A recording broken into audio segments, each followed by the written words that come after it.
বিশ্বনবী জনাবে মুহাম্মদুর রাসূলুল্লাহ সাল্লাল্লাহু আলাইহি সাল্লাম যখন দুনিয়া থেকে বিদায় হয়ে গেলেন, সাহাবা کرامরা পাগলের মতো হয়ে গেলেন।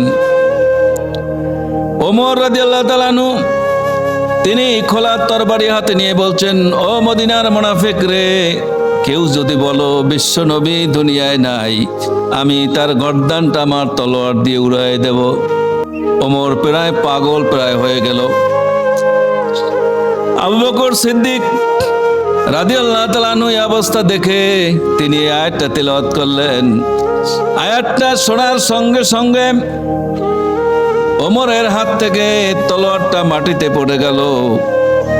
ওমর বলল, এই আয়াত যে আমার জীবনে আমি কত শতবার পড়েছি, কিন্তু আজকের যখন আবু বকরের কণ্ঠে আয়াতটা আমি শুনলাম, আমার মনে হলো যেন এইমাত্র এই আয়াতটি নাযিল হয়েছে। মুশরিকরা, যাদের ঈমান দুর্বল, তারা বলতো যুদ্ধে যদি ওমকে না যেত তাহলে সে মারা যেত না। আল্লাহ রাব্বুল আলামিন সেটা বলছেন যে মৃত্যু হচ্ছে একটা নির্ধারিত সময়, আর যে যেখানে যার যেখানে মৌত হবে, সে যদি যুদ্ধে না যায়, তখন যদি ঘরের মধ্যেও থাকে তখনও তার মৌত হয়ে যাবে। আইনা মা তাকুনু ইউদরিকুমুল মাউতু ওয়ালাউ কুনতুম ফি বুরুজিম মুশাইয়্যিদা। যদি তুমি পাথরের পাহাড় কেটে তার মধ্যে লুকাও, তবুও মৃত্যুর হাত থেকে বাঁচার কোনো উপায় নাই। কবি বলছে, মরণ থেকে যতই পালাও, মরণ থেকে যতই পালাও, মরণ তোমায় লইবে ঘিরি। যদিও সুদূর আকাশ পানে লুকাও, সেথায় লাগিয়ে সিঁড়ি।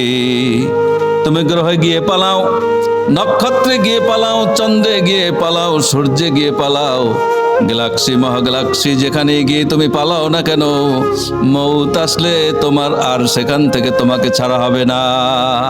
কুল্লু নাফসিন যায়কাতুল মাউত। কুল্লু অর্থ সমস্ত, নাফস মানে প্রাণ, যায়কাতুল মাউত জন্ম হইলেই তার মৌত হবে।